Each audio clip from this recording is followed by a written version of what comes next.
بسم الله الرحمن الرحيم. نحمده ونصلي على رسوله الكريم، أما بعد. أعوذ بالله من الشيطان الرجيم. بسم الله الرحمن الرحيم. رب اشرح لي صدري ويسر لي أمري واحلل عقدة من لساني يفقهوا قولي. رب زدني علما رب زدني علما رب زدني علما. جی، تو پچھلی کلاسز میں جو ہے ہمارا سورہ احزاب کی آیت نمبر 39 تک تفسیر ہوئی تھی ہماری. تو پچھلی کلاسز میں مضمون کیا چل رہا تھا یاد ہے؟ حضرت زینب بنت جحش رضی اللہ عنہا کا جو نکاح آپ صلی اللہ علیہ وسلم سے کیا گیا تھا. جب ان کی طلاق زید بن حارثہ رضی اللہ عنہ سے ہو گئی تھی، تو اس کے بعد اللہ تعالیٰ نے زینب بنت جحش رضی اللہ عنہا کا نکاح آپ صلی اللہ علیہ وسلم سے کروایا تھا. اس کی وجہ کیا تھی؟ جاہلیت کی جو رسم تھی، منہ بولے بیٹے کی متعلقہ سے نکاح حرام تھا. تو اس رسم کو مٹانے کے لیے اللہ تعالیٰ نے آپ صلی اللہ علیہ وسلم کا نکاح حضرت زینب بنت جحش رضی اللہ عنہا سے کروایا تھا. دیکھا گیا تو دین میں صرف اگر یہ بھی اللہ تعالیٰ یہ کہہ دیتا کہ متعلقہ منہ بولے بیٹے کی متعلقہ بیوی سے نکاح جائز ہے، کیونکہ منہ بولے بیٹا حقیقی بیٹے کے مانند نہیں ہوتا، اس کے احکام الگ ہوتے ہیں، حقیقی بیٹے کی طرح نہیں ہوتے. تو یہ بولنا بھی کافی تھا. لیکن آپ صلی اللہ علیہ وسلم کی جو زندگی ہے، وہ آپ صلی اللہ علیہ وسلم کی زندگی شریعت کے تمام احکامات کا عملی نمونہ ہے. یعنی شریعت میں جو بھی احکامات ہیں، آپ صلی اللہ علیہ وسلم نے ہر حکم کو کر دکھلایا اپنی زندگی میں. جیسے کہ نماز ہے 5 وقت، آپ صلی اللہ علیہ وسلم نے اس کو اپنی زندگی میں کر دکھایا. پھر رمضان کے روزے ہیں 30 دن، اس کو بھی آپ صلی اللہ علیہ وسلم نے کر کے دکھلایا. ایسا نہیں کہ صرف حکم کر دیا کہ رمضان کے روزے رہنا ہے، 5 وقت نماز پڑھنا ہے، زکوٰۃ ادا کرنا ہے، اس طریقے سے ایسا نہیں ہے. بلکہ آپ صلی اللہ علیہ وسلم نے اپنی زندگی میں دین کے تمام احکامات کو صرف بتایا نہیں ہے لوگوں کو، بلکہ اس کو عملی طور پر کر کے دکھلایا. تو اسی طریقے سے نبی کی جو زندگی ہوتی ہے وہ عملی نمونہ ہوتی ہے ہمارے لیے. ایک تو آپ صلی اللہ علیہ وسلم ہم کو بتلاتے بھی ہیں دین کے احکامات، اس کے علاوہ کر بھی دکھلاتے ہیں، یعنی عمل سے کر کے بھی دکھلاتے. تو اس طریقے سے اس رسم کو بھی اللہ تعالیٰ نے آپ صلی اللہ علیہ وسلم کے ذریعے اس کو کر کے دکھلایا، اس رسم کو مٹانے کے لیے. ٹھیک ہے، جاہلیت کی جو رسم تھی اس کو مٹانے کے لیے آپ صلی اللہ علیہ وسلم کا نکاح حضرت زینب بنت جحش رضی اللہ عنہا سے کروایا تھا. تو آگے کی آیتوں میں دیکھیے، آگے کی آیت نمبر 40 دیکھیے. بسم اللہ الرحمن الرحیم. ما کان محمد ابا احد من رجالکم. ما کانا نہیں ہے محمد صلی اللہ علیہ وسلم، ابا باپ، ٹھیک ہے، ابن کہتے ہیں عربی میں باپ کو، ٹھیک ہے. ابا احدن کسی کے باپ، احدن کسی کے، ابا باپ، احدن کسی کے، من رجالکم، من سے، رجالکم رجل کہتے ہیں مرد کو، رجال مرد کی جمع ہے، رجال کی جمع ہے، رجل کی جمع ہے رجال، ٹھیک ہے. تو من رجالکم تمہارے مردوں میں سے، نہیں ہے محمد صلی اللہ علیہ وسلم کسی کے باپ تمہارے مردوں میں سے، ولیکن اور لیکن، رسول اللہ اللہ کے رسول ہے. کیا ہے لیکن؟ اللہ کے رسول ہے. وخاتم النبیین، و اور خاتم کہتے ہیں مہر کو، ٹھیک ہے، اسٹامپ جو بولتے ہیں ہم وہ. وخاتم النبیین اور نبیوں پر مہر ہے. وَكَانَ اللَّهُ اور ہے اللہ تعالیٰ بِكُلِّ شَيْءٍ ہر چیز کا، علیمًا جاننے والا. تو ترجمہ دیکھیے، ما کان محمد ابا احد من رجالکم ولکن رسول اللہ. محمد صلی اللہ علیہ وسلم کسی کے باپ نہیں ہے تمہارے مردوں میں سے، لیکن اللہ کے رسول ہے اور مہر ہے سب نبیوں پر، اور اللہ تعالیٰ ہر چیز کا جاننے والا ہے. ٹھیک ہے، یہ ہے ترجمہ آیت نمبر 40 کا. تو اس کی مختصر تفسیر ہے وہ دیکھیں گے. دراصل پچھلی آیت میں حضرت زینب بنت جحش رضی اللہ عنہا کا جو نکاح آپ صلی اللہ علیہ وسلم سے کروایا گیا تھا، تو جاہلوں نے، مشرکین نے جو اعتراض کیا تھا کہ منہ بولے بیٹے کی متعلقہ سے کس طریقے سے نکاح کیا ہے، ٹھیک ہے، یہ تو جائز نہیں ہے. تو اسی لیے اس کا جواب جو ہے اللہ تعالیٰ نے اس آیت میں دیا کہ محمد صلی اللہ علیہ وسلم جو ہے کسی کے باپ نہیں ہے تمہارے مردوں میں سے، یعنی آپ صلی اللہ علیہ وسلم جو ہے جو منہ بولے ان کو منہ بولے بیٹے بنائے گا، وہ صرف ان کا جو ہے ان کو نام دیا تھا اپنا، لیکن وہ جو ہے زید بن حارثہ رضی اللہ عنہ جو ہے حقیقی بیٹے نہیں تھے، بلکہ وہ تو ان کے باپ کون ہے؟ زید بن حارثہ کے حارثہ رضی اللہ عنہ حارثہ ہے، ٹھیک ہے۔ تو آپ صلی اللہ علیہ وسلم جو ہے حضور جو ہے کسی کے باپ نہیں ہے تمہارے مردوں میں سے، کیونکہ آپ صلی اللہ علیہ وسلم کو ایک تو بیٹے نہیں تھے، ٹھیک ہے، جو 3 بیٹے تھے بچپن میں ہی وہ انتقال فرما گئے تھے، حضرت خدیجہ رضی اللہ عنہ سے 2 اور ایک بی بی ماریہ قبطیہ سے 1، ٹھیک ہے۔ تو یہ 3 بیٹے بھی جو ہے بچپن ہی میں انتقال فرما گئے تھے، تو بڑے ہونے تک کسی نے بھی یعنی بڑے نہیں ہوئے تھے، تینوں بھی جو ہے بچپن میں انتقال فرما گئے تھے، اسی لیے آپ صلی اللہ علیہ وسلم کو کوئی بیٹا نہیں تھا۔ اسی لیے یہاں پر فرمایا کہ محمد صلی اللہ علیہ وسلم جو ہے تم میں سے تمہارے مردوں میں سے کسی کے باپ نہیں ہے، ہاں لیکن جو ہے اب یہاں پر ایک شبہ پیدا ہو سکتا ہے کہ نبی جو ہے امت کا باپ ہوتا ہے نا، نبی جو ہے امت کا باپ روحانی باپ ہوتا ہے، تو اسی لیے آگے فوری فرما دیا اللہ تعالیٰ نے ولیکن اور لیکن رسول اللہ اللہ کے رسول یعنی جو نبی جو ہوتے ہیں وہ جو ہے امت کے باپ ہوتے ہیں، تو روحانی باپ ہے ہمارے رسول اکرم صلی اللہ علیہ وسلم، کیا ہے؟ روحانی باپ ہے ہمارے، وخاتم النبیین اور نبیوں پر مہر لگانے والے ہیں۔ تو یہاں پر ان کے اعتراض کا جواب دیا گیا ہے کہ زینب بنت جحش رضی اللہ عنہ کا جو ان کی طلاق کے بعد آپ صلی اللہ علیہ وسلم جو نکاح کیا گیا تھا، وہ جو ہے اس جاہلیت کی رسم کو مٹانے کے لیے کیا کیا گیا تھا، اور آپ صلی اللہ علیہ وسلم جو ہے تمہارے مردوں میں سے کسی کے باپ نہیں ہیں، اسی لیے تم لوگ جو یہ الزام لگا رہے ہو کہ بیٹے کی بیوی سے متعلقہ سے نکاح کر لیا، یہ غلط بات ہے، کیونکہ وہ تو بیٹے تھے ہی نہیں، زید بن حارثہ جو ہے بیٹے تھے ہی نہیں، زید بن حارثہ کے باپ کون ہے؟ حارثہ ہے۔ اسی لیے یہاں پر ماکانہ محمد ابا احد من رجالکم فرمایا، یعنی محمد صلی اللہ علیہ وسلم تمہارے مردوں میں سے کسی کے بھی باپ نہیں ہیں،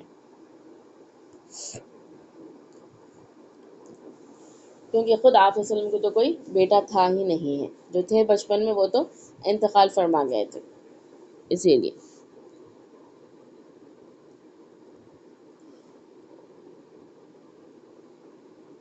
استغفر اللہ۔ تو یہاں پر آگے فرما دیا گیا ولیکن رسول اللہ، تو لیکن جو ہے اللہ کے رسول ہے، تو یہ جو لیکن جو حرف ہے عربی میں جو ہے اس لیے لایا جاتا ہے تاکہ جو پچھلے کلام میں کوئی شبہ اگر ہو تو اس کو دور کرنے کے لیے، کیونکہ پچھلے کیا کہا گیا تھا کہ محمد صلی اللہ علیہ وسلم کسی کے تمہارے مردوں میں سے کسی کے باپ نہیں ہیں، ٹھیک ہے، تو یہاں پر شبہ ہو سکتا ہے کہ نبی جو ہے امت کے باپ ہوتے ہیں، تو اس شبہ کو دور کرنے کے لیے فوری آگے اللہ تعالیٰ نے فرمایا لیکن رسول اللہ ہے، لیکن وہ اللہ کے رسول ہے، تو ہر نبی جو ہے امت کا باپ ہوتا ہے، تو اس لحاظ سے آپ صلی اللہ علیہ وسلم بھی جو امت کے سبھی مردوں کے روحانی باپ ہے، ٹھیک ہے، نسبی تو باپ نہیں ہے کسی کے، لیکن روحانی باپ ہے، اور روحانی باپ ہونے کے اعتبار سے جو ہے جو نسبی باپ ہونے کی وجہ سے جو رشتوں میں نکاح کے رشتوں وغیرہ میں جو وہ ہوتے ہیں احکامات وغیرہ لاگو ہوتے ہیں، وہ جو ہے روحانی باپ میں نہیں ہوتے، یعنی جیسے کہ اگر سگے باپ ہے کسی کے تو بیٹے کی بھی بہو سے یعنی سگی بہو سے اس سے نکاح تو نہیں ہو سکتا نا، لیکن یہاں پر جو ہے آپ صلی اللہ علیہ وسلم جو ہے روحانی باپ ہے، تو روحانی باپ میں جو ہے تمام یہ نکاح کے حلال حرام کے احکامات جو ہے عائد نہیں ہوتے، تو اسی لیے جو ہے تم امت کے جو ہے روحانی باپ ہے آپ صلی اللہ علیہ وسلم، نسبی باپ نہیں ہے لیکن روحانی باپ سب کے ہیں۔ تو اس طریقے سے جو ہے اس میں جو ہے ایک دوسرے بھی طعن کا جو ہے جواب دیا گیا کہ مشرکین مکہ جو ہے آپ صلی اللہ علیہ وسلم کو طعنہ دیتے تھے کہ آپ صلی اللہ علیہ وسلم کو کوئی نرینہ اولاد نہیں ہے، نرینہ یعنی بیٹا نہیں ہے، یعنی آپ صلی اللہ علیہ وسلم جو ہے مقطوع نسل ہے، نعوذ باللہ، یہ اس طریقے سے وہ لوگ طعنہ دیتے تھے، جیسے کہ سورہ کوثر میں بھی ہے انا اعطیناک الکوثر جو صورت ہے اس میں جو آخر جو آیت ہے ان شانیک هو الابتر، تو بے شک تیرا دشمن ہی ابتر ہے، یعنی مقطوع نسل ہے، دم کٹا ہے، کیونکہ جو ہے مشرکین مکہ جو ہے آپ صلی اللہ علیہ وسلم کو جو کہ نرینہ اولاد یعنی بیٹے نہیں تھے، اسی لیے اس طریقے سے آپ صلی اللہ علیہ وسلم کو طعنہ دیتے تھے مشرکین مکہ کہ آپ کی کوئی نرینہ اولاد نہیں ہے، آپ کو کوئی بیٹے نہیں، اسی لیے آپ کی نسل جو ہے آگے تک نہیں چلے گی، یا آپ کا جو مشن ہے یہیں پر ختم ہو جائے گا، ٹھیک ہے، اس طریقے سے آپ صلی اللہ علیہ وسلم کو طعنہ دیا کرتے تھے، تو اس کا جواب بھی یہاں پر دیا گیا ہے ایک طریقے سے، کہ اگرچہ کہ آپ کی جو ہے نسل، آپ کو جو ہے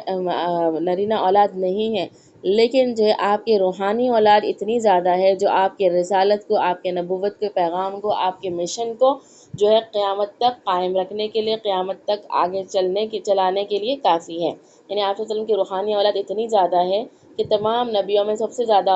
روحانی اولاد کس کی؟ ہمارے نبی، کیونکہ ہمارے نبی جو ہے آخری نبی ہے، اس لیے جو ہے آپ صلی اللہ علیہ وسلم کے بعد کوئی نبی آنے والا نہیں ہے، تو آپ صلی اللہ علیہ وسلم کے جو بھی امتیں آئیں گے، جو بھی لوگ آئیں گے، وہ سب جو ہے روحانی اولاد ہے آپ صلی اللہ علیہ وسلم کی۔ تو یہ روحانی اولاد ہی جو ہے اس مشن کو، اس نبوت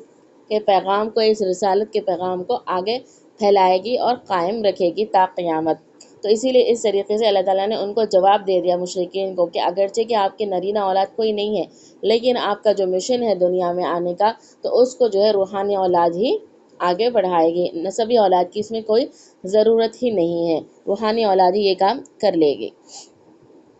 ٹھیک ہے۔ اور تمام نبیوں میں جو ہے آپ صلی اللہ علیہ وسلم ہی کثیر الاولاد ہے، روحانی اولاد، کیونکہ آپ صلی اللہ علیہ وسلم آخری نبی ہے، اس وجہ سے۔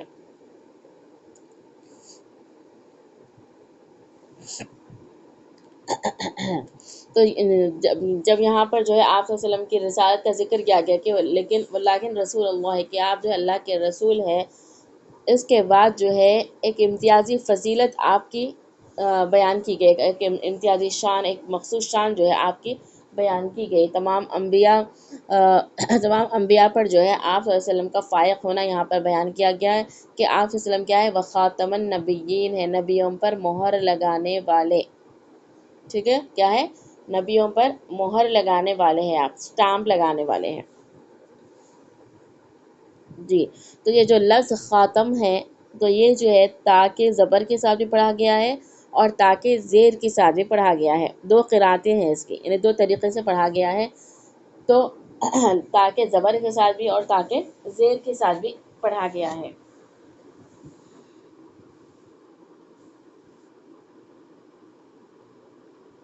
جی۔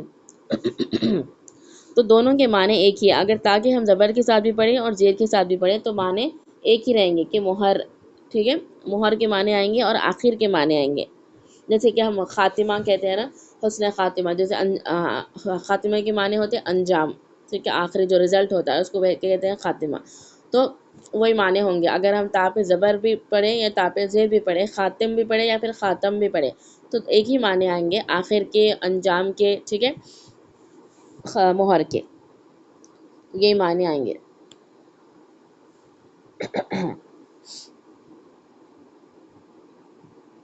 تو یہ جو خاتم الانبیاء جو صفت ہے، یہ ایک ایسی جامع صفت ہے جو ہے تمام کمالات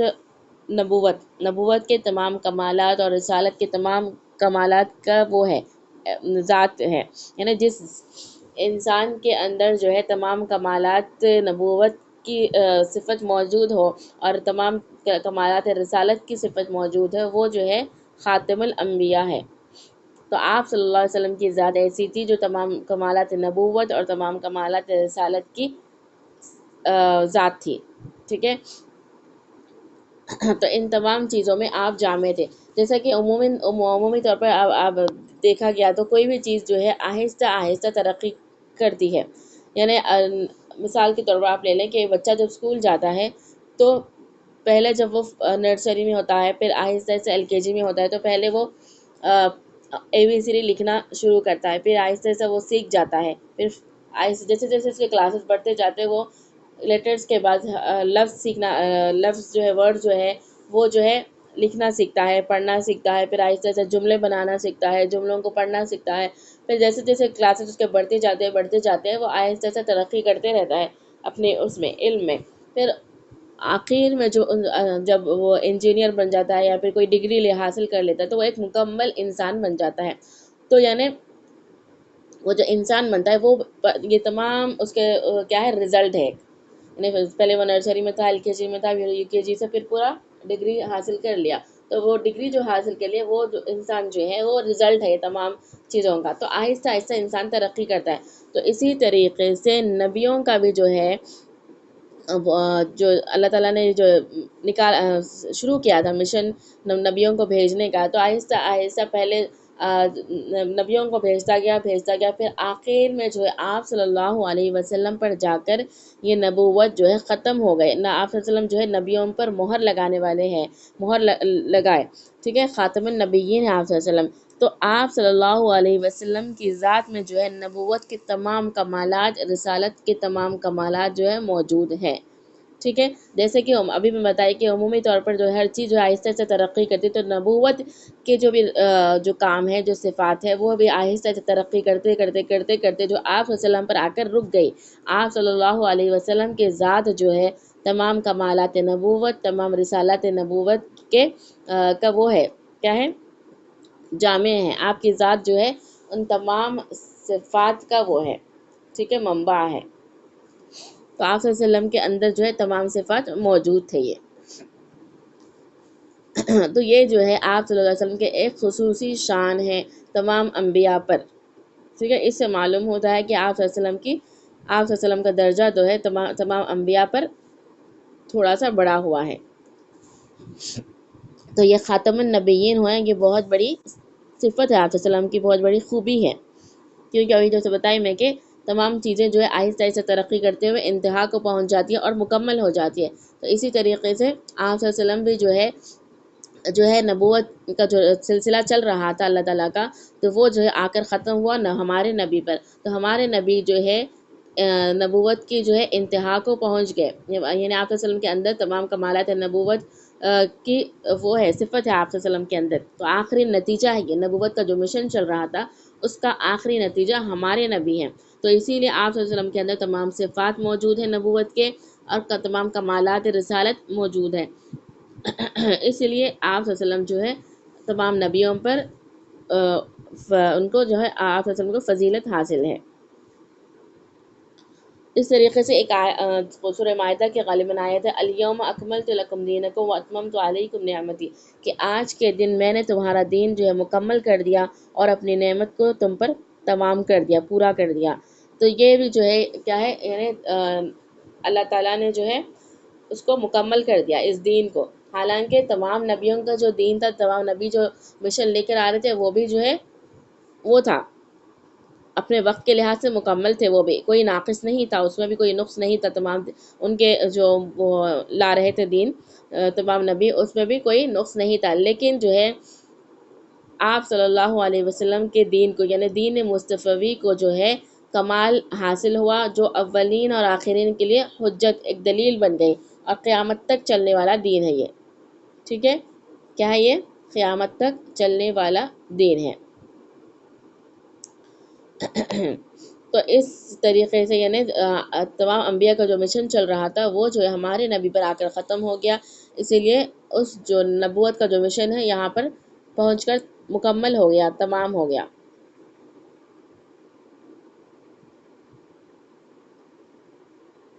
جی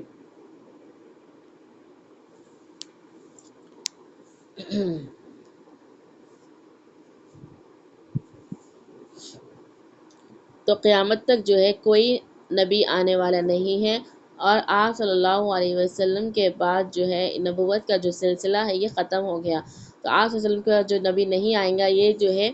یہ آیت جو ہے اس کی بہت بڑی دلیل ہے جو کہتے ہیں نا جو قادیانی جو فرقہ ہے جو پاکستان میں خاص طور پر زیادہ ہوتا ہے تو قادیانی فرقہ جو کہتا ہے کہ مرزا احمد قادیانی جو ہے نبی ہے نعوذ باللہ تو یہ جو ہے ان کے لیے بہت بڑی دلیل ہے کہ نبی جو ہے نبیوں کا سلسلہ جو ہے ہمارے نبی پر ختم ہو چکا تو یہ آیت جو ہے بہت بڑی دلیل ہے کہ وخاتم النبیین ما کان محمد ابا احد من رجالکم ولکن رسول اللہ وخاتم النبیین کہ آپ صلی اللہ علیہ وسلم جو ہے کسی کے باپ نہیں ہیں اور لیکن جو ہے آپ صلی اللہ کے رسول ہے اور خاتم النبیین ہے نبیوں پر مہر لگانے والے ہیں تو یہ جو ہے آیت جو ہے دلیل ہے ان لوگوں کے لیے جو کہتے ہیں کہ حضور کے بعد کوئی نبی آئیں گا یا آنے والا ہے یا پھر یہ فلاں نبی ہے نعوذ باللہ ٹھیک ہے تو یہ آیت جو ہے ایک حجت ہے ایک دلیل ہے ان کے لیے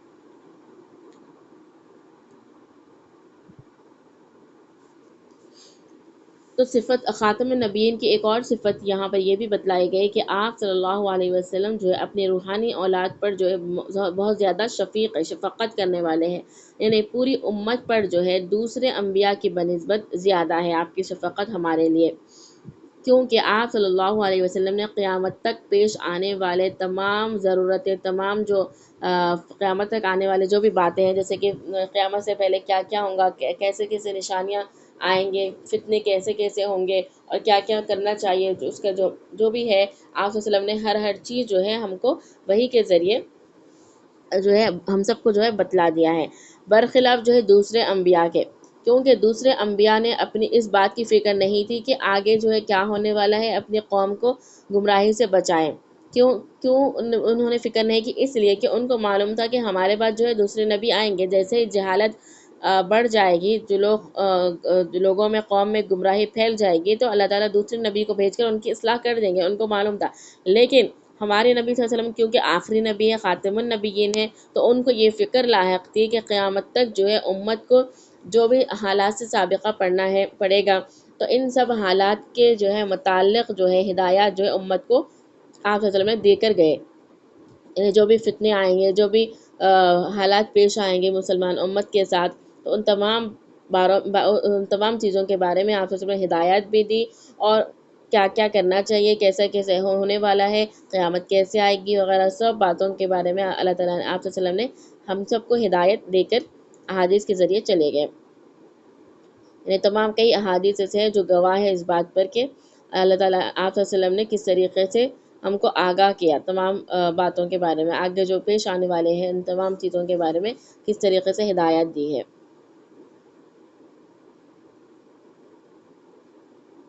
اسی طریقے سے کتنے جو گمراہ فرقے ہوں گے، کتنے گمراہ فرقے ہوں گے، کیسے کیسے ہوں گے، ان کی جو نشانیاں وغیرہ ہیں، ان تمام چیزوں کے بارے میں بھی آپ صلی اللہ علیہ وسلم نے کھول کر بتلا دیا۔ احادیث میں معلوم ہوتا ہے ہم کو کہ کتنے گمراہ فرقے ہوں گے، کہ ان کی نشانیاں کیسے کیسے ہوں گی، کیسے ہوں گے، ان کی صفات وغیرہ سب جو ہے احادیث کے ذریعے ہم کو معلوم ہو گیا۔ تو اس طریقے سے کیا ہے، ہم گمراہ فرقوں سے، غلط راستے سے ایک طریقے سے ہم بچ سکتے ہیں، جیسے کہ خدا صلی اللہ علیہ وسلم نے فرمایا کہ انی ترکتم علی شریعت بیضاء لیلها ونہارها سواء، یعنی میں نے تم کو جو ہے ایسے روشن راستے پر، یعنی روشن دین پر چھوڑا ہے جس میں رات اور دن برابر ہیں، یعنی کسی بھی وقت جو ہے گمراہی کا خطرہ نہیں ہے، کیونکہ میں نے تمہارے لیے قرآن اور سنت، احادیث، قرآن کی کتاب اور احادیث جو ہے چھوڑ کر گیا ہوں، تو اس سے جو ہے کبھی بھی تم گمراہ نہیں ہوگے۔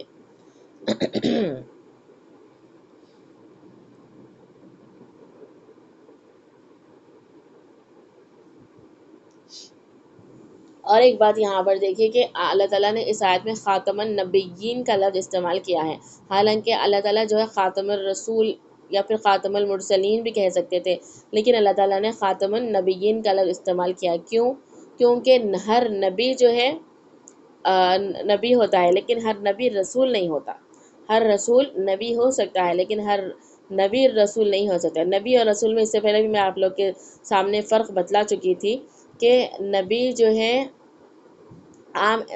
جو نبی جو ہوتا ہے وہ عام نبی ہوتا ہے، لیکن رسول میں فرق یہ ہے کہ رسول کو جو ہے اللہ تعالیٰ ایک خاص شریعت، خاص کتاب وغیرہ دے کر بھیجتے ہیں، لیکن نبی جو ہے دوسرے ہی نبی کی، پچھلے یعنی جو سابقہ ان سے پہلے جو نبی گزر گئے، انہی کی شریعت، انہی کی کتاب کو کی اتباع کرتے ہیں، اسی کو فالو کرتے ہیں، اسی کی تعلیم دیتے ہیں، لیکن رسول جو ہوتے ہیں وہ جو ہے نبی بھی ہوتے ہیں، لیکن ان کو جو ہے ایک خاص جو ہے شریعت دی جاتی ہے، ایک خاص کتاب دی جاتی ہے، جیسے کہ موسیٰ علیہ السلام ہے، ٹھیک ہے، موسیٰ علیہ السلام کو ایک خاص شریعت وغیرہ، کتاب وغیرہ، توریت وغیرہ دے کر اللہ تعالیٰ نے بھیجا تھا، اور موسیٰ علیہ السلام کے ساتھ جو ہے ہارون علیہ السلام تھے، وہ صرف نبی تھے، رسول نہیں تھے، کیونکہ موسیٰ علیہ السلام کی جو کتاب تھی، جو شریعت تھی، اسی کی وہ اتباع کرتے تھے، ہارون علیہ السلام، یعنی اسی کی تعلیمات دیتے تھے، یعنی ان کا کوئی الگ کتاب نہیں تھا، ان کی کوئی الگ شریعت نہیں تھی، ٹھیک ہے، تو ہر نبی جو ہے رسول نہیں ہوتا، لیکن ہر رسول نبی ہوتا ہے، تو اسی لیے یہاں پر جو ہے رسول، نبی جو ہے ایک عمومی چیز ہے، تو اسی لیے یہاں پر خاتم المرسلین نہیں کہا گیا، بلکہ خاتم النبیین کہا گیا، یعنی قیامت تک کوئی نبی نہیں آ سکتا، یعنی نبیوں کی جو بھی قسم ہے وہ نبیوں کی پوری قسم جو ہے اس پر یعنی محمد صلی اللہ علیہ وسلم پر ختم ہو چکی ہے. نبیوں کی جو قسم ہے وہ محمد صلی اللہ علیہ وسلم پر ختم ہو چکی ہے. چاہے وہ نبی ہو، چاہے رسول ہو، چاہے کوئی بھی ہو، نہیں آ سکتا. قیامت تک جو ہے یہی نبی کی شریعت جو ہے فالو کی جائے گی، اور یہی نبی جو ہے رہیں گے. کون؟ محمد صلی اللہ علیہ وسلم. تو یہ آخری نبی ہے. اس طریقے سے اللہ تعالیٰ نے جو الفاظ بھی استعمال کیے وہ بھی بہت جامع ہے. دیکھیے خاتم المرسلین بھی استعمال کر سکتا تھا اللہ تعالیٰ، لیکن خاتم المرسلین کے بجائے خاتم النبیین کا لفظ اس لیے استعمال کیا گیا کہ نبی جو ہے ایک عمومی چیز ہے، اور رسول جو ہے خاص ہے. جس کو شریعت دی گئی، جس کو کتاب دی گئی، اس کو رسول کہتے ہیں. لیکن نبی، ہر نبی جو ہے نبی ہوتا ہے، ہر رسول، لیکن ہر نبی رسول نہیں ہوتا. ٹھیک ہے، اسی لیے جو ہے کیونکہ نبی کا جو لفظ ہے یہ عام ہے، اسی لیے یہاں پر خاتم النبیین یعنی نبیوں کی جو بھی اللہ تعالیٰ کے نزدیک قسم ہے، چاہے وہ صاحب شریعت ہو، چاہے صرف عام نبی ہو، تو تمام نبیوں کی قسم جو ہے ہمارے نبی پر ختم ہو چکی ہے. نبوت کا دروازہ بند ہو چکا ہے. اب اس کے بعد کوئی نبی آنے والا نہیں ہے. ٹھیک ہے، تو یہ ہے اس کا جو خاتم النبیین کا جو لفظ یہاں پر استعمال ہوا ہے، اس کی وجہ یہ ہے. تو نبی اور رسول میں بھی آپ لوگ فرق سمجھ گئے ہوں گے کہ نبی، ہر نبی جو ہے رسول نہیں ہوتا. رسول وہ ہوتا ہے جس کو جو ہے صاحب کتاب کہتے ہیں، یعنی صاحب شریعت جو ہوتا ہے، جس کو الگ سے ایک شریعت دی گئی، جیسے کہ موسیٰ علیہ السلام ہے، عیسیٰ علیہ السلام ہے، اور دوسرے جو نبی تھے، بعض نبی جو ہے صاحب شریعت ہوئے، ہر نبی جو ہے صاحب شریعت نہیں ہوئے. جی جی، آج کے لیے اتنا ہی کافی ہے، اور تھوڑی سی اس کی تفصیل باقی ہے. ختم نبوت کوئی مسئلہ ہے، اس کے بارے میں تھوڑی سی تفصیل ہے، انشاءاللہ وہ کل دیکھیں گے. اللہ تعالیٰ ہم سب کو بات سمجھنے کی توفیق عطا فرمائے، اور کہنے سننے سے زیادہ عمل کی توفیق عطا فرمائے. سبحان اللہ و بحمدہ، سبحانک اللہم و بحمدک، نشہد ان لا الہ الا انت، نستغفرک و نتوب الیک.